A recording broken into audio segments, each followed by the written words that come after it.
नमस्कार साथियों, स्वागत करता हूं आपका आपके अपने favourite legal person YouTube platform पर, जहां आपको लॉ से रिलेटेड हर प्रकार की जानकारी उपलब्ध कराई जाती है। आज हम लेबर लॉ का पार्ट 3 देख रहे हैं। पार्ट 2 हम पहले ही अपलोड कर चुके हैं, जो आप देख चुके हैं, और जिन्होंने भी नहीं देखा है तो वो डिस्क्रिप्शन में नीचे लिंक दे दिया गया है, वहाँ पर जाके आप देख सकते हैं। और जो भी साथी वीडियो को पहली बार देख रहे हैं तो कृपया करके वीडियो को लाइक कर दें और साथ ही साथ चैनल को सब्सक्राइब जरूर कर लें। चैनल को सब्सक्राइब करना ना भूलें, क्योंकि यहाँ लॉ से रिलेटेड हर प्रकार की जानकारी आपको उपलब्ध कराई जाती है। तो बिना देरी किए हुए ये एग्जाम पॉइंट ऑफ व्यू से हम क्वेश्चंस देखते हैं। टॉप 75 प्लस क्वेश्चंस होने वाले हैं आज की वीडियो में, 75 प्लस क्वेश्चंस। और हाँ, आपके लिए रक्षाबंधन की हार्दिक शुभकामनाएं।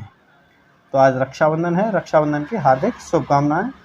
तो बहन भाई का ये त्योहार है, तो देखते हैं वीडियो को बिना देरी किए हुए।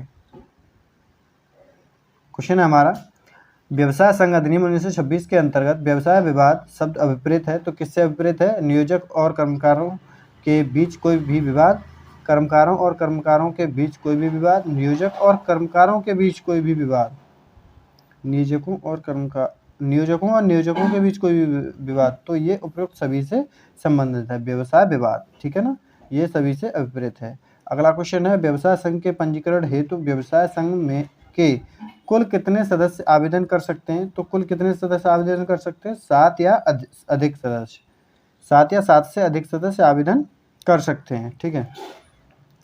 अगला है, व्यवसाय संघ अधिनियम 1926 के अंतर्गत कौन व्यवसाय संघ का पंजीकरण करेगा?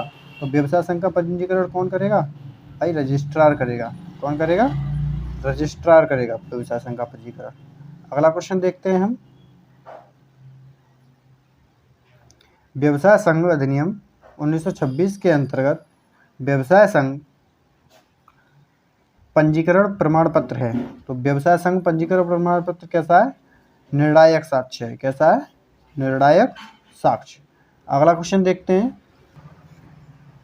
व्यवसाय संघ अधिनियम 1926 की धारा 16 संबंधित है, किससे संबंधित है? तो राजनीतिक सदस्यों के लिए पृथक निधि का गठन से, राजनीतिक प्रयोजनों के लिए पृथक निधि का गठन से संबंधित है। अगला है, व्यवसाय संघ है, क्या है व्यवसाय संघ? एक स्वैच्छिक संगठन है। कैसा है? एक स्वैच्छिक संगठन। अगला है, व्यवसाय संघ अधिनियम 1926 के अंतर्गत व्यवसाय संघ की लेखा पुस्तकों के निरीक्षण का अधिकार संबंधित है, तो किससे संबंधित है ये? तो धारा 20 से। किसमें है? धारा 20 में है। अगला क्वेश्चन है हमारे पास, व्यवसाय संघ अधिनियम 1926 के तहत कौन विनिमय बनाने की शक्ति रखता है? तो कौन रखता है विनिमय बनाने की शक्ति? तो समुचित सरकार रखती है, ठीक है। कौन रखता है? समुचित सरकार, ठीक है। आगे क्वेश्चन देखते हैं हम। अगला क्वेश्चन है हमारा, व्यवसाय संघ अधिनियम 1926 के अंतर्गत एक पंजीकृत व्यवसाय संघ द्वारा सूचनाओं का विवरण पत्रों का भेजा जाना वंचित है, तो ये किसको भेजा जाना वंचित है? व्यवसाय संघ के प्रधान कार्यालय के पते में होने वाला कोई परिवर्तन। आगे है, नाम परिवर्तन या धारा 25 के अंतर्गत होने वाला कोई समामेलन। व्यवसाय संघ के विघटन की सूचना, तो ये सभी के लिए है। इसके लिए उपर्युक्त सभी के लिए, ठीक है। अगला क्वेश्चन है, व्यवसाय संघ अधिनियम 1926 के अधीन अपराध का विचारण कौन करेगा? तो अपराध का विचारण कौन करेगा? प्रथम श्रेणी का मजिस्ट्रेट। कौन करेगा? प्रथम श्रेणी का मजिस्ट्रेट। अगला क्वेश्चन है हमारे पास, निम्न में से कौन सा विधायन देश के गरीब श्रमिक वर्ग को सामाजिक और आर्थिक न्याय प्रदान करने के उद्देश्य से पारित किया गया है? तो कौन सा विधायन किया गया है? कर्मचारी राज्य बीमा अधिनियम 1948। कर्मचारी राज्य बीमा अधिनियम 1948। अगला क्वेश्चन हमारे पास, कर्मचारी राज्य बीमा अधिनियम 1948 के अंतर्गत नियोजक शब्द के भीतर आवश्यक तत्व हैं। तो नियोजक शब्द के भीतर आवश्यक तत्व कौन से हैं? भाई नियोजक भी है, कर्मचारी है, सेवा की संविदा भी है, तो उपरोक्त सभी हैं, ठीक है, उपरोक्त सभी। अगला क्वेश्चन है, कर्मचारी राज्य बीमा अधिनियम 1948 के अंतर्गत परिषद शब्द से अभिप्रेत है, तो क्या अभिप्रेत है ये आप कमेंट में करके बताइएगा, ठीक है, आप कमेंट में बताइएगा, ये आपके लिए है। अगला क्वेश्चन हमारे पास, निम्नलिखित में से किस बात में उच्चतम न्यायालय ने कहा कि संशिक्षु कर्मचारी नहीं है? तो संशिक्षु कर्मचारी नहीं किस बात में कहा गया था? तो ESI कॉरपोरेशन बनाम टाटा इंजीनियरिंग एंड कंपनी में कहा गया था, ठीक है। अगला क्वेश्चन है, कर्मचारी राज्य बीमा अधिनियम 1948 की किस धारा में तत्कालिक नियोजक शब्द परिभाषित है? तो तत्कालिक नियोजक शब्द किस में परिभाषित है? धारा 13 में। किस में है? धारा 13 में, ठीक है। अगला क्वेश्चन है हमारे पास, कर्मचारी राज्य बीमा अधिनियम 1948 के अंतर्गत निम्नलिखित निकाय का निवृत्त प्राप्त सदस्य पुनः नियुक्त या पुनः चुनाव किसी भी स्थिति हो के लिए अर्ह नहीं माना जाएगा। तो नगर निगम का आदेश, ठीक है। मजदूरी भुगतान अधिनियम 1936 प्रवर्तन में आया। कब प्रवर्तन में आया? आपको सबको पता होना चाहिए, 28 मार्च 1937 को। मजदूरी भुगतान अधिनियम 28 मार्च 1937 को प्रवर्तन में आया था, लेकिन ये 23 अप्रैल 1900 मजदूरी भुगतान अधिनियम 1936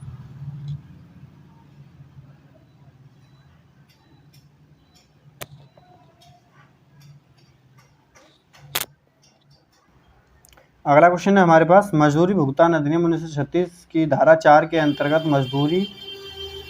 मजदूरी की अदायगी की अवधि किसी भी दशा में अधिक नहीं होगी। तो किस दशा में अधिक नहीं होगी? तो 1 माह से अधिक नहीं होगी, ठीक है। मजदूरी की जो अदायगी की अवधि होगी 1 माह से अधिक नहीं होगी। मजदूरी भुगतान अधिनियम 1936 की कौन सी धारा कटौती जो कि मजदूरी से की जा सकती है का प्रावधान करती है? तो कटौती का प्रावधान कौन सी धारा करती है? धारा 7 करती है, ठीक है। अगला क्वेश्चन हमारे पास, मजदूरी भुगतान अधिनियम 1936 के अंतर्गत किसी नियोजक व्यक्ति पर कोई जुर्माना नहीं लगाया जाएगा जिसकी आयु कम है। तो आय जो 15 वर्ष से कम है उस पर भाई कोई जुर्माना नहीं लगाया जाएगा। कोई मजदूरी भुगतान अधिनियम के अंदर कोई नियोजक है, कोई व्यक्ति है, तो उस पर जुर्माना नहीं लगाया जाएगा। अगला क्वेश्चन है हमारे पास, मजदूरी भुगतान अधिनियम 1936 की धारा 10 संबंधित है। तो धारा 10 किससे संबंधित है भाई? क्षति या हानि के लिए कटौती से। किससे संबंधित है? क्षति या हानि के लिए कटौती से। अगला क्वेश्चन देखते हैं, मजदूरी भुगतान अधिनियम 1936 के तहत कितने प्रकार के निरीक्षक हो सकते हैं? तो कितने प्रकार के निरीक्षक हो सकते हैं? 3 प्रकार के निरीक्षक हो सकते हैं। मजदूरी भुगतान अधिनियम 1936 की किस धारा में अभियुक्त वर्ग शब्दावली परिभाषित है? तो किस धारा में अभियुक्त वर्ग शब्दावली परिभाषित है भाई? धारा 16 क्लॉज 1 में। धारा 16 क्लॉज 1 में। अगला क्वेश्चन है, मजदूरी भुगतान अधिनियम 1936 का प्रवर्तन प्रस्तावित है। तो प्रवर्तन प्रस्तावित है संपूर्ण भारत में। कहाँ पर है? संपूर्ण भारत में। ये जम्मू कश्मीर को छोड़कर नहीं, संपूर्ण भारत में, ठीक है। अगला क्वेश्चन है हमारे पास, मजदूरी भुगतान अधिनियम की धारा 21 संबंधित है। तो धारा 21 किससे संबंधित है? अपराधों के विचारण में प्रक्रिया। किससे संबंधित है? अपराधों के विचारण में प्रक्रिया। अगला क्वेश्चन, मजदूरी भुगतान अधिनियम 1936 की किस धारा के अंतर्गत समुचित सरकार अपनी शक्तियों का प्रत्यायोजन कर सकती है? तो समुचित सरकार अपनी शक्तियों का प्रत्यायोजन किस धारा के अंतर्गत कर सकती है? तो धारा 24 के अंतर्गत अपनी समुचित सरकार जो है शक्तियों का प्रयोजन कर सकती है। क्लियर। अगला है, औद्योगिक नियोजन स्थायी आदेश अधिनियम 1940 सभी औद्योगिक संस्थान में लागू है। तो जिनमें, इसका ऑप्शन होगा जिनमें के पूर्ववर्ती 12 महीने में किसी भी दिन 100 या अधिक कर्मचारियों का नियोजन किया गया हो। मतलब 100 से अधिक कर्मचारी हो तो वहाँ पर ये लागू है, ठीक है। अगला क्वेश्चन हम देखते हैं। अगला क्वेश्चन हमारे पास, औद्योगिक नियोजन स्थायी आदेश अधिनियम 1946 के अधीन निम्नलिखित औद्योगिक संस्थानों के संबंध में केंद्र सरकार को समुचित सरकार के रूप में माना जाएगा। केंद्र सरकार को समुचित सरकार के रूप में कहाँ माना जाएगा? तो रेलवे प्रशासन में केंद्रीय सरकार के नियंत्रण के अधीन कोई संस्थान, या मद्यपान, खान पान या तेल कोई भी संस्थान है वहाँ पर सभी पे माना जाएगा, ठीक है। तो इसके लिए आप बेफिक्र रहें। औद्योगिक नियोजन स्थायी आदेश अधिनियम 1946 के अधीन प्रमाणकर्ता अधिकारी है। तो प्रमाणकर्ता किसका अधिकारी है भाई? तो ये श्रम आयुक्त का अधिकारी है, ठीक है, श्रम आयुक्त का। अगला क्वेश्चन है हमारे पास, औद्योगिक नियोजन स्थायी आदेश अधिनियम 1946 की धारा 11 संबंध रखती है। तो किससे संबंधित रखती है भाई साहब? प्रमाणकर्ता अधिकारी की शक्तियों से। प्रमाणकर्ता अधिकारी की शक्तियों से संबंध रखती है। अगला क्वेश्चन है हमारे पास, ये स्थायी आदेशों के खंडन में मौखिक साक्ष्य अमान्य हैं। किससे संबंधित है? स्थायी आदेशों के खंडन में मौखिक शासन। तो धारा 12 औद्योगिक नियोजन स्थायी आदेश अधिनियम 1946 के अंतर्गत ये दिया गया है। ठीक है, अगला क्वेश्चन है हमारे पास, बालक श्रम प्रतिषेध और विनिमय अधिनियम 1940 का प्रवर्तन विस्तारित है। तो ये संपूर्ण भारत में है। ठीक है, संपूर्ण भारत में। अगला क्वेश्चन है, बालक श्रम प्रतिषेध और विनिमय अधिनियम 1946 के अंतर्गत बालक शब्द से व्यक्ति अभिप्रेत है जिसने पूरा नहीं किया है। क्या पूरा नहीं किया है? जिसने 14 वर्ष का आयु पूरा नहीं किया है। ठीक है, वह बालक कहलाएगा। ठीक है, अगला क्वेश्चन है हमारे पास, बालक श्रम प्रतिषेध और विनिमय अधिनियम 1986 के अधीन कौन बालक श्रम तकनीकी सलाहकार समिति का गठन कर सकता है? तो कौन कर सकता है बालक सलाहकार तकनीकी का गठन? तो केंद्र सरकार कर सकती है। कौन कर सकती है? केंद्र सरकार गठन कर सकती है। बालक श्रम प्रतिषेध विनिमय अधिनियम 1986 की कौन सी धारा साप्ताहिक छुट्टी का प्रावधान करती है?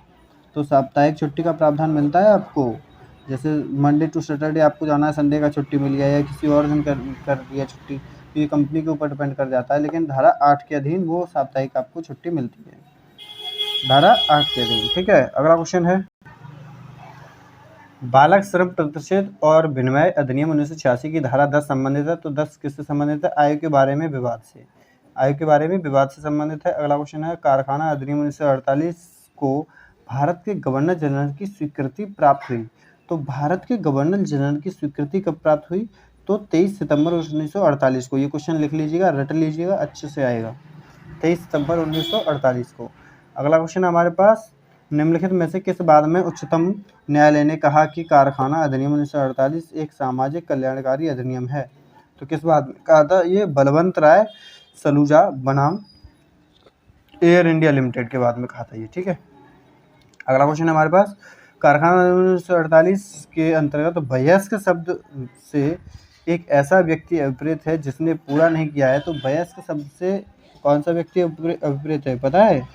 तो जिसकी आयु 18 वर्ष से कम है, जिसने अपनी 18 वर्ष की आयु पूरी नहीं की है, वो वयस्क शब्द में आता है। ठीक है, अगला क्वेश्चन है हमारे पास, कारखाना अधिनियम 1948 के अंतर्गत युवा व्यक्ति शब्द से एक ऐसा व्यक्ति अभिप्रेत है। जो युवा व्यक्ति कौन कहलाएगा?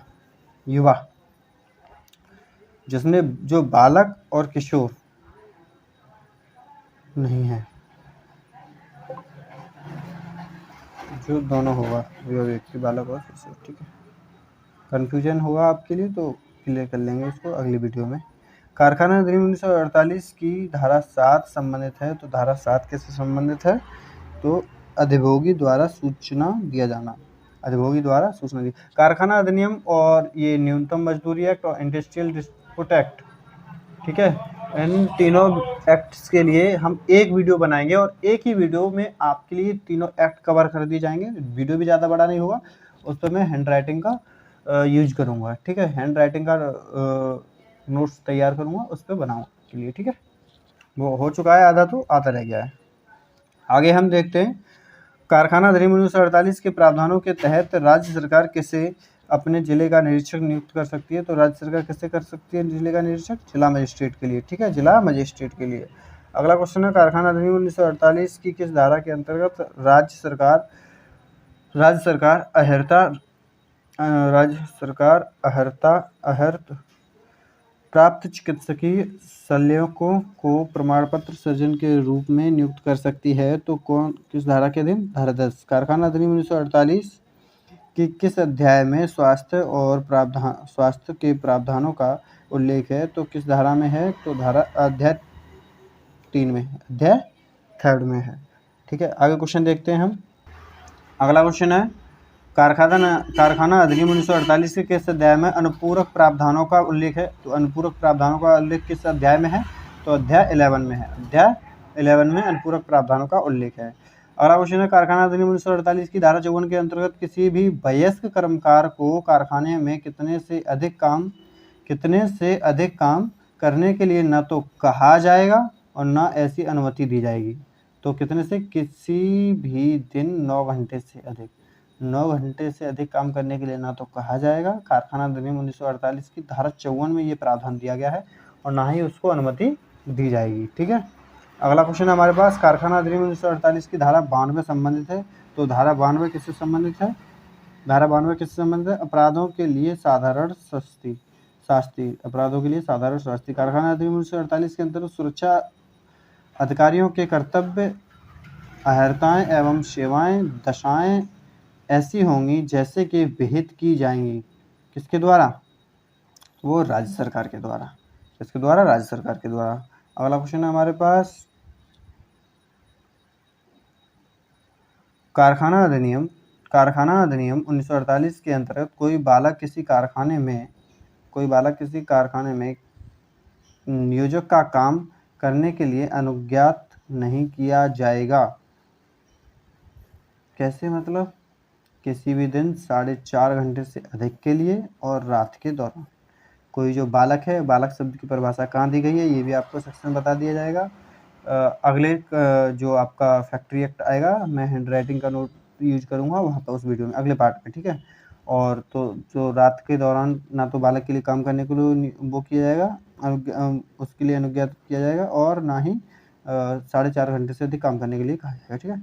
अगला है, कारखाना अधिनियम 1948 के अंतर्गत मशीनरी अधिनियम में से किस आधार पर घेरेबंदी द्वारा सुरक्षित की जा सकेगी? तो घेरेबंदी द्वारा कौन सी है? बिजली के जनरेटर, मोटर या रोटरी कन्वर्टर का प्रत्येक भाग, और ट्रांसमिशन मशीनरी का प्रत्येक भाग, और किसी अन्य मशीनरी का प्रत्येक भाग। तो ये सबको किया जाएगा, ठीक है। आगे क्वेश्चन देखते हैं हम। अगला क्वेश्चन है, कारखाना अधिनियम 1948 की धारा 104 संबंधित है। किससे संबंधित है? तो आय के विषय में सिद्धभार से, आय के समय में सिद्धभार से। आपको कारखाना अधिनियम में कितने टोटल सेक्शन है ये मैंने पहले ही बता दिया था, ठीक है। तो आप इसको कमेंट बॉक्स में बताइएगा कि टोटल कितने सेक्शन हैं। कारखाना अधिनियम 1948 की निम्नलिखित में से कौन सी धारा निर्देशित है? तो निर्देशित कौन सी है? धारा 100। धारा 100 क्या है? निर्देशित कर दी गई है, ठीक है।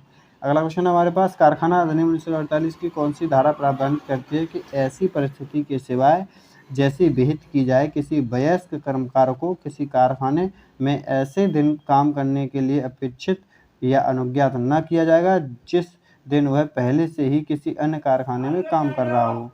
तो पहले से ही किसी अन्य कारखाने में काम कर रहा हो तो ऐसी कौन सी धारा है? इसके लिए अनुज्ञात नहीं किया जाएगा, धारा 60 है, ठीक है। अगला क्वेश्चन है हमारे पास, जब एक अन्यथा उपबंधित न हो कारखाना अधिनियम 1948 निम्नलिखित के कारखाने को लागू हुआ, तो किसके कारखाने को लागू हुआ? केंद्र सरकार और किसी भी राज्य के लिए, ठीक है।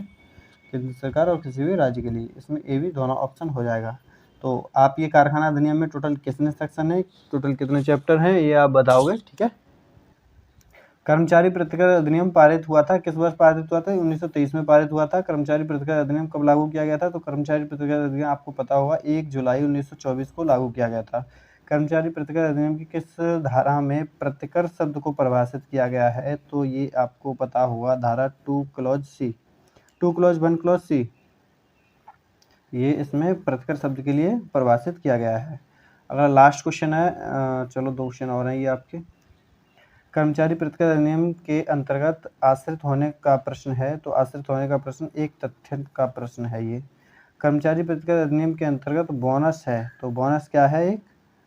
एक विशेषाधिकार भी है और एक लाभ भी है ये, ठीक है। ये आज आपका कंप्लीट वीडियो हो चुका है, और अगले वीडियो में आपके लिए जो है फैक्ट्री एक्ट और मजदूरी अधिनियम, ठीक है ना, ये आएंगे, और एक और है वो भी शामिल कर लिया जाएगा।